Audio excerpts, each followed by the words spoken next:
नमोस्तु गुरुवर, नमोस्तु।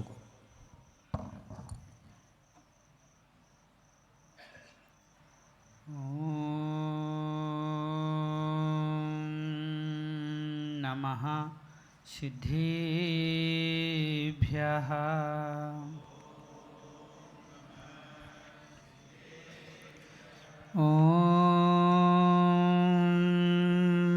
नमः सिद्धेभ्यः।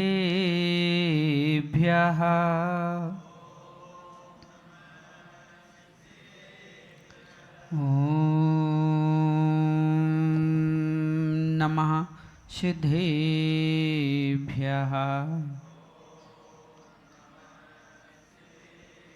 प्रणिपत्यवर्धमानं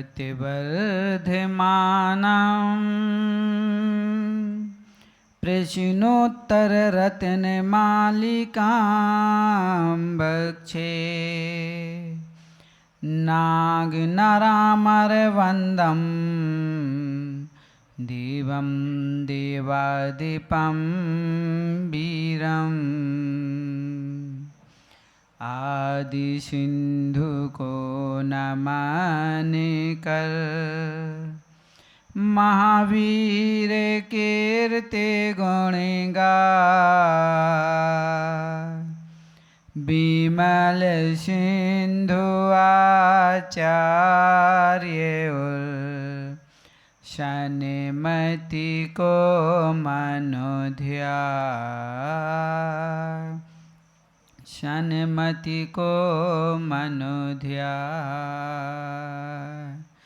गणाचार्य गुरु विराग की महिमा जन जन गा गुरु विशुद्ध के द्वय चरणों में सत्य सत्य शीश झुका सत्य सत्य शीश झुका। जय बोलिए देवादि देव खजारठ श्री पार्श्वनाथ भगवान की जय बोलिए परम पूज्य आचार्य भगवान अमोघ वर्ष ऋषि राज की जय बोलिए परम पूज्य आचार्य भगवान विमल सागर जी महाराज के जय बोलिए परम पूज्य आचार्य भगवान शनमती सागर जी आचार्य विद्या सागर जी महाराज के जय बोलिए परम पूज्य आचार्य भगवान विराग सागर जी महाराज के जय बोलिए परम पूज्य आचार्य भगवान विशुद्ध सागर जी महाराज के अहिंसामय जैन धर्म की जय।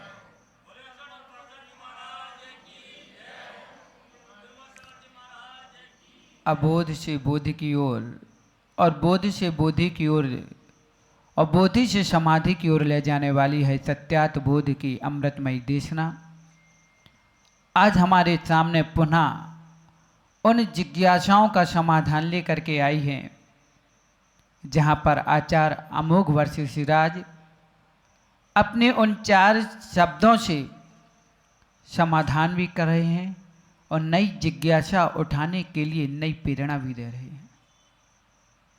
आज आचार्य भगवान ने नई जिज्ञासाओं के साथ प्रश्न रखा कि जीवंत जीवन क्या है, क्योंकि एक गाथा जो आज की बोल रही है कि किम जीवित मनबंधम किम जाड्यम पाटवेप्यनभ्यासः को जागृति विवेकी का निद्रा मूर्ता जंतु, कि यहाँ पर इस काव्य के माध्यम से आचार्य भगवान ने हमारे जीवन की सबसे बड़ी उलझन को सुलझाने का काम किया है।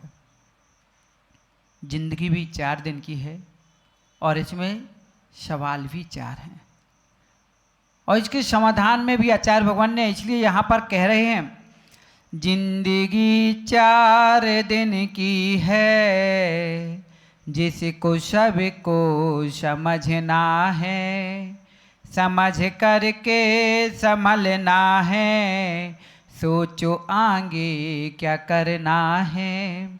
जिंदगी यूं गुजर जाए समझ कुछ कर नहीं पाए, 4 बातें 4 दिन की जिंदगी में समझना है, 4 बातें 4 दिन की जिंदगी में समझना है। यहाँ पर आचार्य भगवान ये इस काव्य के 4 शब्दों से 4 प्रश्नों के माध्यम से जिंदगी के 4 पलों को समझाने जा रहे हैं, क्योंकि जिंदगी ही 4 दिन की है। मेहुल भैया, ये 4 दिन की जिंदगी में व्यक्ति क्या क्या अरमान सजा कर आता है और क्या सपने लेकर आते, क्या उन सपनों को पूर्ण कर पाता है। इन 4 पलों की जिंदगी में व्यक्ति को 2 ही काम मिलते हैं, एक तो अरमानों को देखने के लिए और दूसरा एहसानों के लिए। या तो एहसान चुका लो या तो अरमान पूरे कर लो, लेकिन अरमान और एहसानों को एक तरफ रख के व्यक्ति क्या कर रहा है, जन्म लेता है, जन्म से मरण तक की जिंदगी पूरी कर लेता है, लेकिन जिंदगी के रहस्य को नहीं समझ पाता कि जिंदगी पाई किसके लिए थी। क्योंकि कहते हैं उम्र तगाजे में मांग करके लाई थे जिंदगी के 4 क्षण। ललित भैया, उम्र तगाजे में लाए थे जिंदगी के 4 क्षण, 2 आरजू में निकल गए और 2 इंतजार में निकल गए। क्या है, कितने अरमान संजोए हैं, सभी के अरमान संजोए हुए बैठे हैं। कितने अरमान नहीं संजोए आपने जन्म से लेकर के अभी तक, लेकिन ये 4 क्षणों में क्या उन अरमानों को पूरा कर पाए। कितनों के साथ एहसान किया, कितनों का एहसान लिया, क्या उन एहसानों का कभी एहसास किया। न किसी के अरमान पूरे कर पा रहे हैं, न किसी के एहसान को चुका पा रहे हैं, तो क्या जिंदगी जी के जाए। लेकिन जिंदगी की सबसे बड़ी समस्या है कि हमने जिंदगी को ही नहीं समझा, जिंदगी है क्या। अगर पूछा जाए कि बताइए आप जिंदगी में जी भी रही हो कि नहीं जी रहे हो, संचालक जी, आज बैठ करके विचार करना कि हम जी रहे हैं कि जी रहे हैं। एक होता है जी, जिसने जी को ही नहीं समझा, बस हमारे आगे जी पीछे जी, इसको तो देख लिया कि मेरे आगे कौन है जी, पीछे कौन है जी, मेरे नाम के श्री और पीछे जी, बस इतना जी समझ लिया। लेकिन जिसके पीछे जी लगा है, क्या उस जी को समझा है क्या। जी मां, पहले जी को समझना है कि जी क्या है। कहीं हमारा जी दूसरे के जी पे तो नहीं रखा है, कहीं हमारा जी दूसरों के नाम के पीछे जी लगाकर तो नहीं घूम रहा है। लेकिन ये जी तुम्हारा जिस जी पर रखा है, उसके जी को समझने से पहले अपने जी को तो समझो कि ये जी किसके पीछे जी रहा है। पीयूष भैया, ये जी किसके पीछे जी रहा है। क्या जिसके पीछे जी रहा है उसको समझ के जी रहा है कि उससे संभल कर जी रहा है। कुछ लोगों को समझने की जरूरत होती है और कुछ लोगों से संभलने की जरूरत होती है। अगर 2 चीजें तुमने जिंदगी में चलती हुई सफर में नहीं समझ पाई, इनके बीच में जी रहे हो और जी जी लगा करके आगे पीछे बोल रहे हो, कर रहे हो, लेकिन इनको ना समझ पाई ना इनसे संभल पाए, समझ लेना कि इनके जी को नहीं बल्कि तुमने अपने जी को खो डाला। 4 बातें जिंदगी की समझने की जरूरत है, लेकिन किसके लिए जिए। क्या वास्तविक में हमारा जीवन है। सोचिए कि हम जब जन्म लेते हैं तो कितने कष्टों से जन्म लेते हैं। जब कष्ट आता है तो हे प्रभु मेरे कष्ट का निवारण हो जाए, एक बार अवसर दे दिया जाए, एक बार भूल हो गई है, अब बस एक बार सुधरने का मौका दो, ये भूल कभी नहीं करूंगा। लेकिन जैसे ही कष्ट का निवारण होता है फिर व्यक्ति वही भूल जाता है, फिर प्रभु के नाम को भूल जाता है, अपने वास्तविक जो नियम लिए थे, संकल्प लिया था कि अब की बार में ये भूल करूंगा ही नहीं, लेकिन करता वही है। वही कहा घटना याद आ जाती है सोहनलाल जी की, जब व्यक्ति चोरी करता है और चोरी करके मेहुल भैया पकड़ा जाता है तो जज के सामने यही लिख के देता है। क्या लिख के देता है सक्षम भैया? कि साहब अब की बार मैं गलती करूंगा ही नहीं, करूं तो फांसी की सजा, करूं तो फांसी की सजा। लेकिन जब वहां से छूट जाता है, सजा माफ कर दी जाती है, फिर वही काम करता है। फिर वही भूल फिर वही घटना घटती है, पुनः जज के सामने लाया जाता है। लेकिन फिर हमारे हर्षित भैया, क्या नाम भैया, हितेश भैया, बड़े आगरा के हैं। कहाँ के हैं?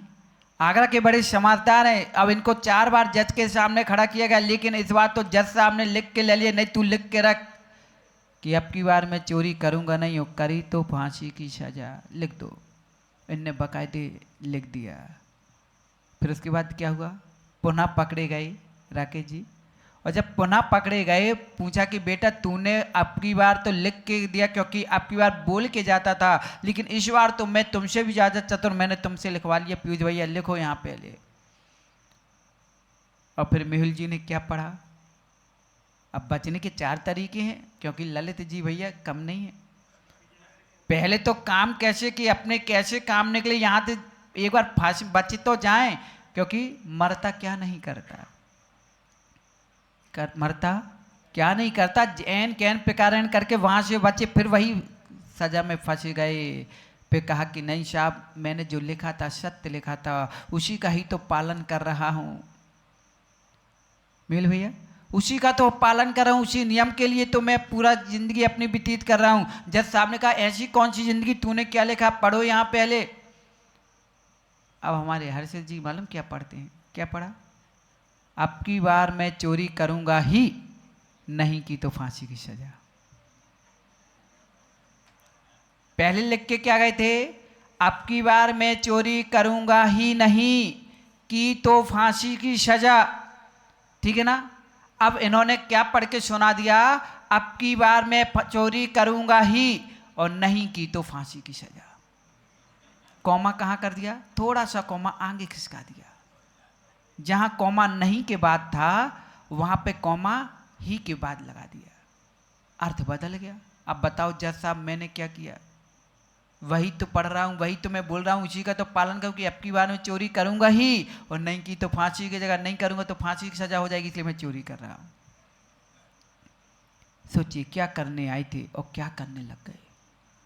जब माँ के गर्भ में उल्टे टंगे थे, कष्ट सहन कर रहे थे, तब प्रभु से प्रार्थना करके आरजू करके आए थे कि हे प्रभु एक बार मौका दे दो मनुष्य पर्याय बनने के लिए, बस त्रियंच में मत जाने देना, नरक में मत जाने देना, मनुष्य पर्याय को दे देना, ताकि मैं अब वहाँ पर संयम धारण करूँगा, संयमी बन करके मैं उस पद को प्राप्त करूँगा, कि ताकि दोबारा इस गर्भ में ना आना पड़े।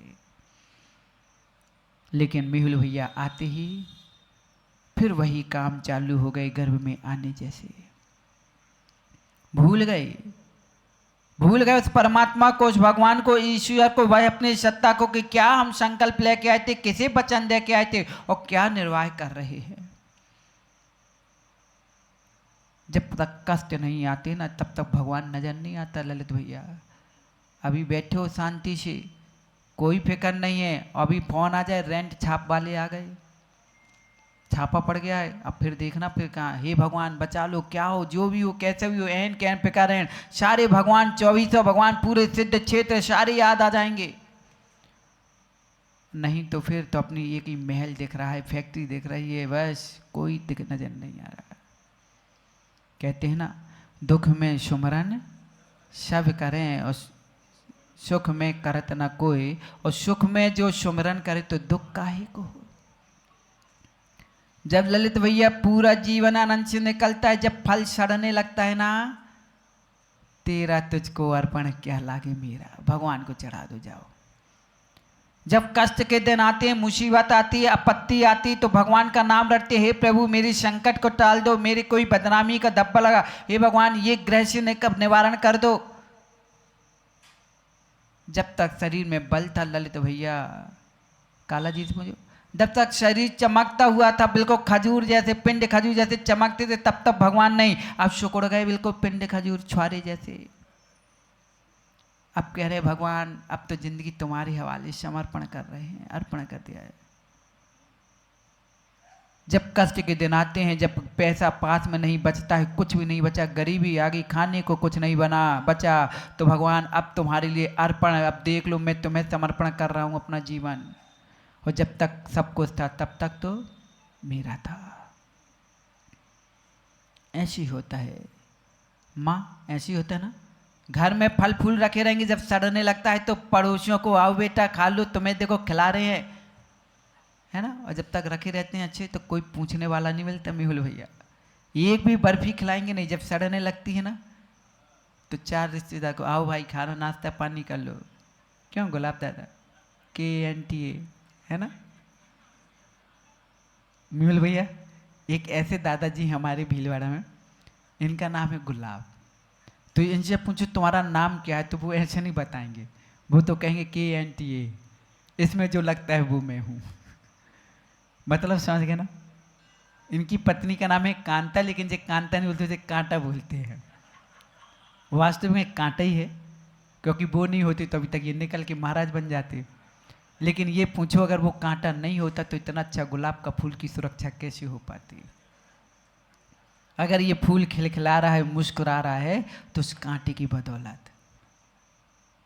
नहीं तो लोग कहते भैया सोचे अच्छा बताए महाराज जी, अब तो हम खुश हो गए क्योंकि आपने अच्छा बताया। गृहस्थी जीवन में भी फूलों जैसे खिलखिलाया जा सकता है, लेकिन गृहस्थी जीवन में फूलों से वही खिलखिला पाएगा जो श्रावक बनकर सठ आवश्यक का पालन कर पाएगा। देव पूजा गुरु पास्ति स्वाध्याय संयमस्तवः दानम चेति गृहस्थानाम सठ कर्माणि दिने दिने। जो खिलेगा और खिलखिलाना चाहता है तो पहले खिलाना पड़ेगा। जो खिलाता ही नहीं है तो वो क्या खिलखिलाएगा। जो दूसरों का खाना जानता है, खिलाना नहीं जानता है, ना खिल के रहना चाहता है, ना दूसरों को खिलने दे रहा है, वो तो भैया ललित भैया खिलखिला नहीं रहे बल्कि वो बिलबिला रहा है। जब देखो तो मांग ही मांग है। दुख के दिन आते हैं तो परमात्मा याद आता है और सुख में तो भूल जाता है कौन परमात्मा कौन कैसा व्यक्ति, सब भूल जाते हैं। दुख में ही अच्छा है, क्योंकि कहते ही भगवान ऐसा दुख भी बहुत जरूरी है। ललित भैया चाहते हो कि दुख आ जाए? नहीं चाहते हो, लेकिन सत्य मानना जब तक तुम्हारे वह वक्त दुख का नहीं आएगा जब तक तुम्हें अपने का और अपनों का बोध नहीं हो पाएगा। तुम्हारे पास कितनी ताकत है उसका भी भान नहीं हो पाएगा। तुम्हारी संपत्ति कितनी है ये तो नहीं दिखती, लेकिन तुम्हारे पास कितनी मति है उसका भी ऐसा दुखों के समय में आता है। खुद की मति, खुद की शक्ति दुख के समय में समझ में आती है कि कितनी मेरे में अंदर सहन शक्ति है और कितनी अच्छी मेरी मति है, कितनी धैर्यता है। लेकिन जब बुरा वक्त आता है तो श्रीमती और तुम्हारी मति दोनों दूर हो जाती है। श्रीमती देखना 3 सोचना, 2 शब्द में ही तुम्हारे सब समझ में गए। श्री भी दूर, मति भी दूर और श्रीमती भी दूर। मिल भैया सत्य मानना, जब वक्त बुरा होता है तो श्रीमती दूर हो जाती है। लेकिन जब वक्त अच्छा होता है तो भले ही मति तुम्हारी कैसी भी हो, पागलों के हाथ में भी पैसा आ जाता है। आता नहीं आता? कहते हैं ना कि एक पागल दिन भर में मांग मांग करके 100 रुपये जोड़ लेता है। लेकिन काला जी ये बड़ी आश्चर्य की बात नहीं है। सबसे बड़ी आश्चर्य की बात तो वो होती है कि 1 पैसे के पीछे अच्छा व्यक्ति पागल हो जाता है। 1 पैसे के लिए भाई भाई लड़ बैठते हैं। अब बताओ किसके लिए आश्चर्य मानोगे? जो पागल ने 100 रुपये कमाई उसके लिए आश्चर्य मांगोगे कि जिसने 100 रुपये के पीछे व्यक्ति पागल हो गया वो से आश्चर्य मानोगे? आनंद भैया किसे क्या माने? यही दुनिया की अलग नीली लीला है कि इस लीला को हम नहीं समझ पाते हैं, बल्कि ये लीला किसी और की जिंदगी की नहीं बल्कि हमारी जीवन की चल रही है। क्योंकि हमें अपनी ज़िंदगी को समझना है कि मेरी ज़िंदगी कैसी है, कि क्या मैं वास्तविक जी रहा हूँ, कि जिसके लिए जी रहा हूँ क्या वो मेरे लिए जी रहा है कि नहीं जी रहा है। तुम किसके पीछे दौड़ रहे हो? पीयूष भैया जिसे हमने चाहा हम उसके पीछे दौड़ रहे हैं, लेकिन हमें भी तो किसी और ने चाहा, वो हमारे पीछे दौड़ रहा है। हमारी उसकी पसंद में बहुत जमीन आसमान का अंतर है। जो मुझे चाह रहा है मैं उसे बिल्कुल भी नहीं चाहता हूँ, लेकिन जिसे मैं चाहता हूँ उसे पाने की कोशिश कर रहा हूँ। लेकिन ललित भैया, जिसे तुम चाह करके दौड़ने के पाना चाह रहे हो, जरूरी नहीं कि तुम उसे पा पाओगे, लेकिन जिसे तुम्हें चाहा है ना, और जो तुम्हारे पीछे पड़ा है, वो तुझे पाके रहेगा। अब हमारे संचालक जी सोच रहे ऐसे कैसे हो सकता है, जिसे हमने चाहा है उसे तो हम पा ही लेंगे। उसको जैसे कैन कैन प्रकारण करके, चाहे हमें प्रवीण जी से बोलना पड़े, चाहे ललित जी से बोलना पड़े, चाहे राकेश जी से बोलना पड़े, चाहे अध्यक्ष सोहन लाल जी से बोलना पड़े, वो वस्तु हासिल कर लेंगे। लेकिन ध्यान रखना संचालक जी, जिसे हमने चाहा है वो हमें मिल पाएगा या नहीं मिल पाएगा जरूर नहीं है, लेकिन जो हमारे पीछे चाह करके पीछे पड़ा है वो हमें पा के रहेगा, पकड़ के रहेगा। क्यों? वो और कोई चाहने वाला नहीं बल्कि हमारी स्वयं की मौत है, जिससे हम दूर होकर के भाग रहे हैं, लेकिन वो हमें इतना चाह रहा है कि वो हमारे पीछे परछाई की तरह दौड़ रहा है कि तुम कहीं भी जाओगे तुम्हारा साथ नहीं छोड़ेंगे। और हम जिसका साथ पाना चाहते हैं वो हमें साथ दे नहीं रहा है।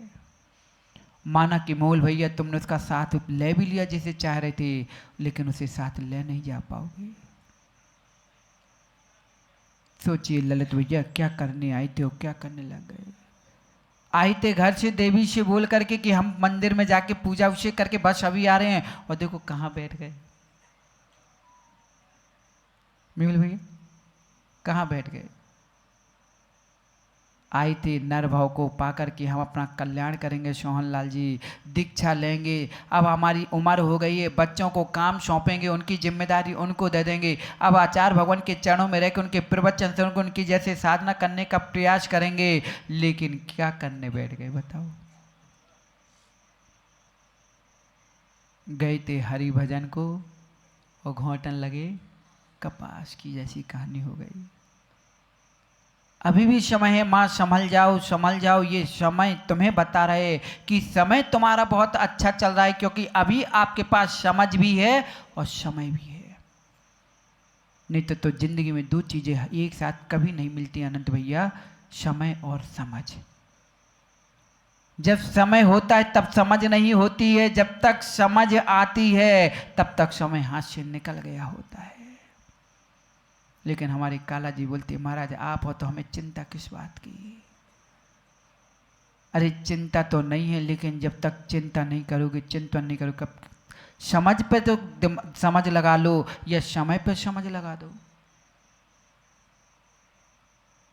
अब समय नहीं बचा लोकेश भैया, अब समय नहीं बचा कि अब इंतजार मत करना कि अब क्या होगा। अब बस यही होगा जो होना है, उसके होने के पहले समझ लो कि क्या होना है। ये मत सोचो कि महाराज अब जो होना है सो होना है, अब क्या कर सकते हैं। अरे क्या नहीं कर सकते ये पूछिए।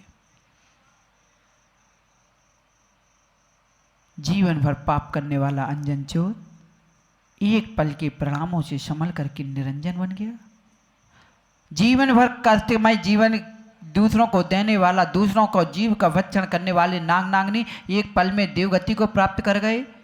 जीवन भर अवक्ष खाने वाला श्वान एक पल में परिणाम बदल करके देवगति को प्राप्त कर गया। फिर हम क्या नहीं कर सकते हैं ललित भैया। ये मत सोचो महाराज दिन हाथ से निकल गए अब कुछ नहीं बचा। माना कि आम आपका हाथ में था, सड़ गया है। मैं बोले भैया जीवन पूरा सड़ गया। प्रकाश दादा से पूछ लो कि ये आम पक चुका है, सड़ गया, अब तुम्हारा शरीर कोई काम का नहीं, लेकिन फिर भी अभी चिंता मत करो। आम ही तो पका है, आम ही तो सड़ा है ना, अभी गुठली कहाँ खत्म हुई। गुठली कहाँ खत्म हुई है। आम से उस गुठली को निकाल के उसे धर्म की भूमि पर तुम गाड़ दो, पुनः नया बीज बनना, नया अंकुरित होकर पौधा बनना, फिर अपना नया कल्याण कर लेना। लेकिन ललित भैया ये बात सुनने में आज की नहीं है, ये सी घटना हम कई बार कर चुके हैं। जन्म से लेकर के मरण तक की अवस्था में जब ये आम की तरह ये पर्याय सड़ जाती है, गलने लगती है, फिसकने लगती है, तब हम हर बार परिणाम अच्छे करते हैं, दान पुण्य करके इस बीज को पुनः धर्म की भूमि में गाड़ के तो चले जाते हैं, लेकिन उस बीज का अंत नहीं कर पाते हैं। कितनी बार जन्म मरण कर लिया, कितनी बार नहीं किया। ऐसा कौन सा क्षेत्र है, कौन सा प्रदेश है जहां तुम्हारा जन्म मरण ना हुआ हो। ऐसी कौन सी पर्याय है जिस पर्याय को तुमने धारण करके अपना परिवर्तन न किया हो? ये पंच परिवर्तन में जीव आज से नहीं मां अनादि से घूम रहा है। मेहुल भैया, पीयूष भैया दोनों खड़े हो जाएंगे। देखना मां, आज ये आपको जीवंत जीवन जीने की शैली में आपको कुछ सिखाने की, ये सिर्फ कहानी मत समझना, नाटक मत समझना, ये सिद्धांत के माध्यम से आपको समझा रहे हैं। एक भाई के हाथ, दोनों भाई के हाथ में हमने आम दे दिए। क्यों माँ? जब घर में आम आता है गर्मी के मौसम में और बच्चे चार रहते हैं तो आप आम की कली को छील लेती हो और गुठली अलग रख देती हो। अब ये गुठली सामने रख दी गई है, यहाँ आम की कली है। बताओ पीयूष भैया, आम की कली खाना चाहोगे कि गुठली उठाओगे? मूल भैया क्या उठाओगे? क्योंकि ये बच्चे हैं महाराज, गुठली उठाएंगे, है ना? और काला जी आप क्या उठाओगे?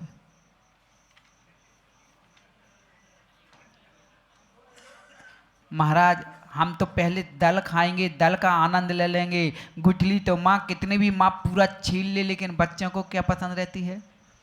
भले तुम पूरा दल, पूरा एक एक दल निकाल लेना, लेकिन बच्चों को गुठली पसंद, भले उसमें कुछ ना मिले, चूसने को महाराज बहुत आनंद आता है। और हमारे ललित भैया सोच रहे हमने तो दल और ले लिया महाराज, अब गुठली में क्या रखा है? बच्चों को गुठली पकड़ाओ, खेल खत्म करो।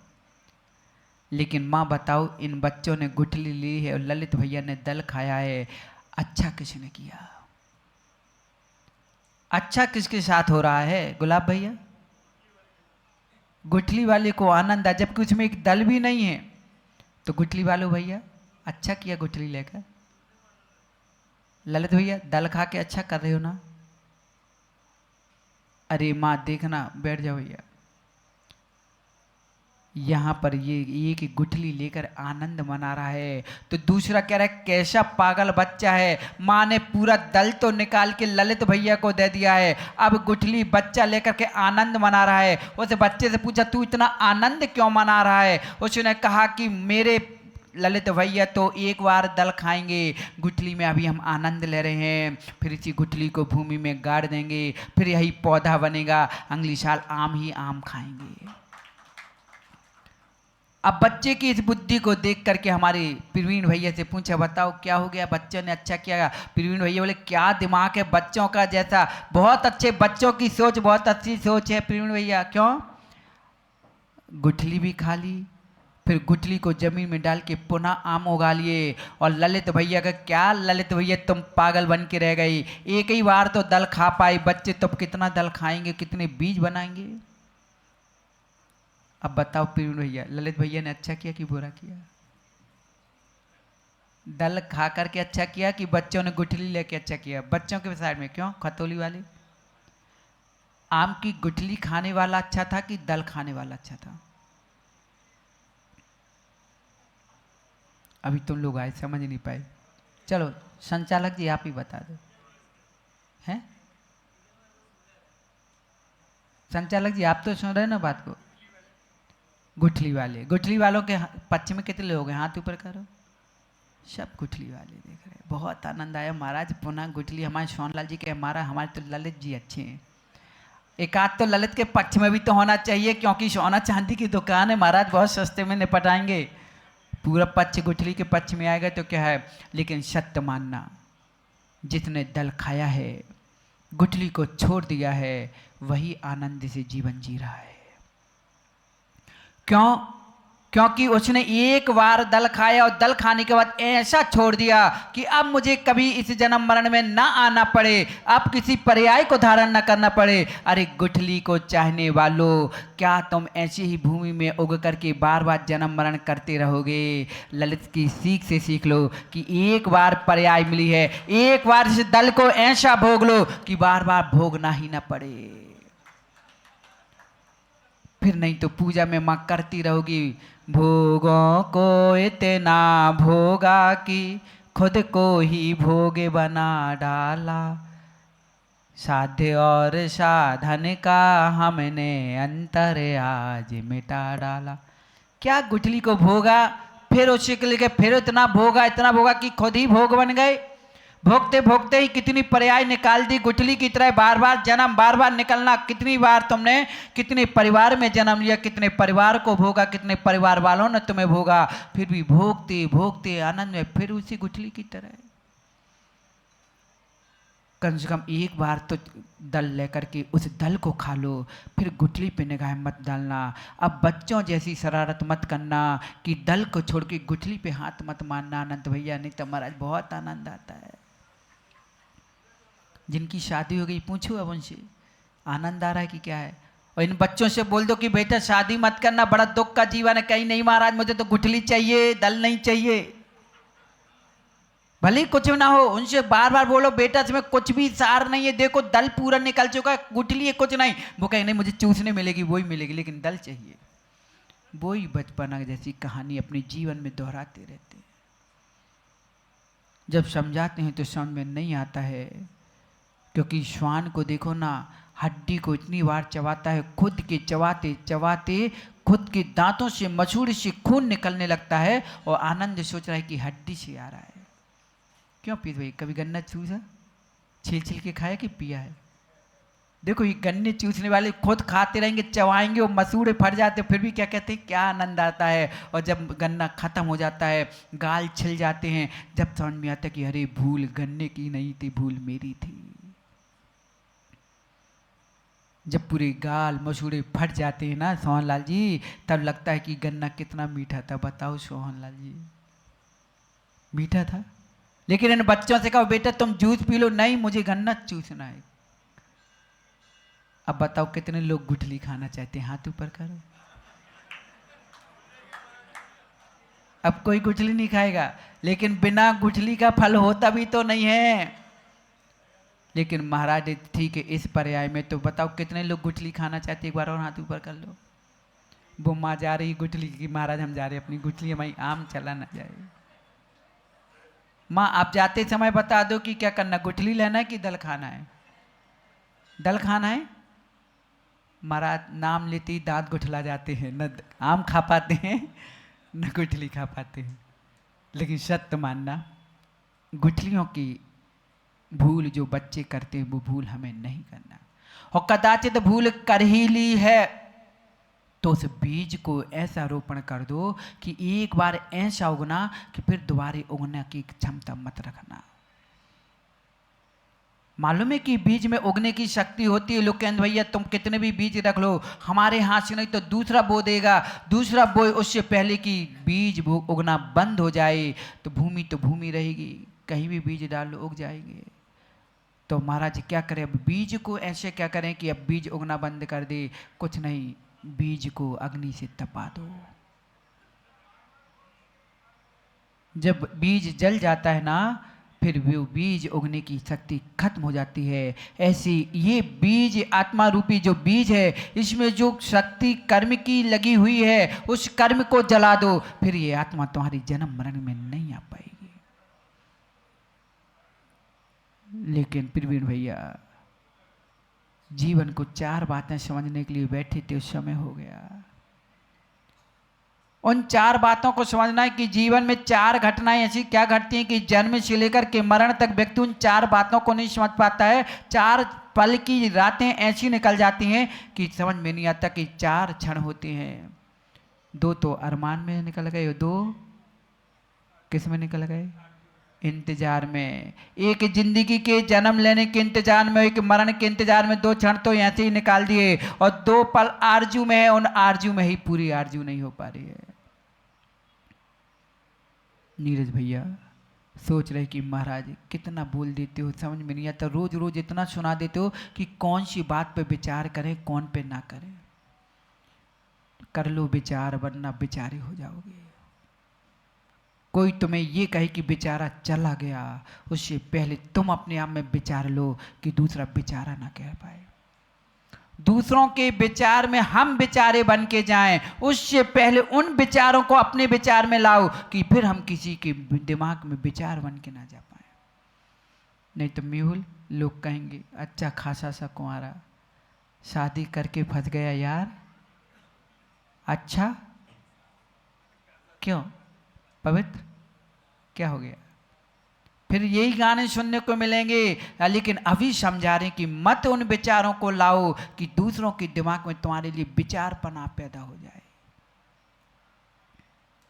विचार ना आए कि ये बेचारा चला गया, बल्कि ऐसा विचार आए कि तुम्हारा प्रचार हो जाए कि धन हो ललित भैया कि पूरी जिंदगी गृहस्थी सोना चांदी में दुकान में निकाली, अब दो कान खोल के स्वर्णमय जीवन बना रहे हैं।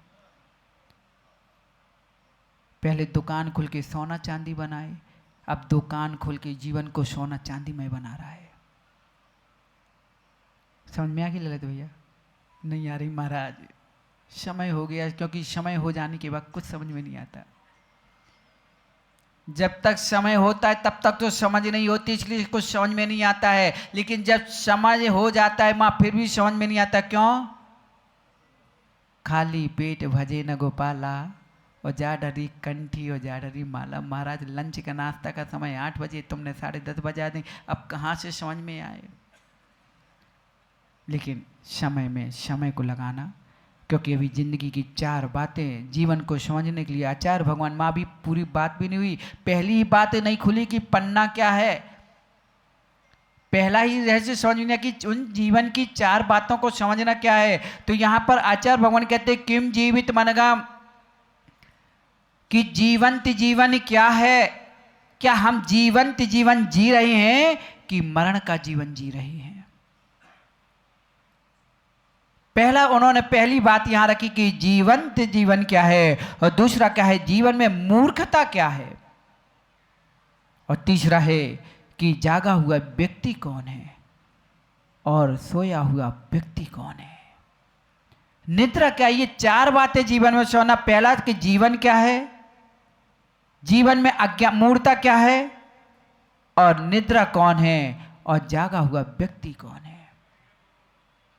ये जीवन में अगर तुमने समझ लिया तो जीवन को समझ लिया, वरना तो जीवन आया है और चला जाएगा। क्योंकि कहते हैं ना, जन्म से मरण तक दौड़ता है आदमी, जन्म से मरण तक दौड़ता है आदमी, दौड़ते ही दौड़ते दम तोड़ता है आदमी। 1 रोटी 2 लंगोटी 3 कच्ची जमीन, 3 चीजें जिंदगी में जोड़ता है आदमी, और जोड़ते ही जोड़ते दम तोड़ता है आदमी। जन्म से मरण तक दौड़ता है आदमी। आंख गीली ओंठ ठंडे और दिल में आंधियां, 3 मौसम 4 दिन में जोड़ता है आदमी, और ओढ़ते ही ओढ़ते दम तोड़ता है आदमी। जन्म से मरण तक दौड़ता है आदमी। है यहाँ विश्वास, है यहाँ विश्वास आदमी को अपनी मौत पर, फिर भी मौत के हवाले सब कुछ छोड़ता है आदमी। दौड़ते ही दौड़ते दम तोड़ता है आदमी। जन्म से मरण तक दौड़ता है आदमी, लेकिन दौड़ किसके पीछे लगी है ये भूल जाता है आदमी। क्या जीवन जिया भी है कि नहीं जिया? अपने आशीष जिया से पूछना ना कि हे जिया तूने कितना जिया, हे जिया तूने कितना जिया, किसके लिए जिया, क्यों जिया? क्या तूने अपने आप को समझा है जिया? शब्द एक है, अर्थ बहुत है। एक ही शब्द में आप अपने जीवन को, आज लोकेंद्र भैया, प्रवीण भैया, अगर एक ही शब्द को समझ लिया कि जिया, किसके लिए जिया, कौन है जिया, किसके लिए जिया, क्यों जिया, कब तक जिया, क्यों जीना? क्या ये जिया तुम्हारा खुद का जिया है कि नहीं है? नहीं तो खुद का जी, प्रवीण भैया, जी है कि नहीं? किसके जी में रखा है? प्रवीण भैया, हमारे अभी सोहनलाल जी से पूछो, हे जी तू यहाँ बैठा है, लेकिन इस जी से पूछो तुम्हारा जी कहाँ बैठा है? दूसरे के जी में बैठा है। निर्मल जी, महाराज हम दोनों जी यहाँ बैठे हैं, बैठो ना, लेकिन यहाँ बैठने पर भी एक दूसरे पे जी रखा है, लेकिन खुद के जी में खुद का जी नहीं है। कुछ लोग तो देखते हैं महाराज हमारे नाम के पीछे जी है, तो नाम के पीछे जी पड़ा है कि नाम पे जी पड़ा है, कि जी का नाम पड़ा है? प्रवीण भैया पसीना पहुँच रहे महाराज, इतने कठिन कठिन सूत्र फेंक दे तो समझ नहीं आता। इतना तो तत्तार तो सूत्र की सूत्र समझ में कठिन नहीं लगती जितना आप बोल दे तो जिया जिया क्या है।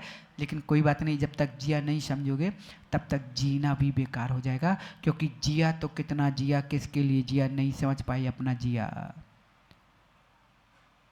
इसलिए जलाना है जिया। किसका जिया?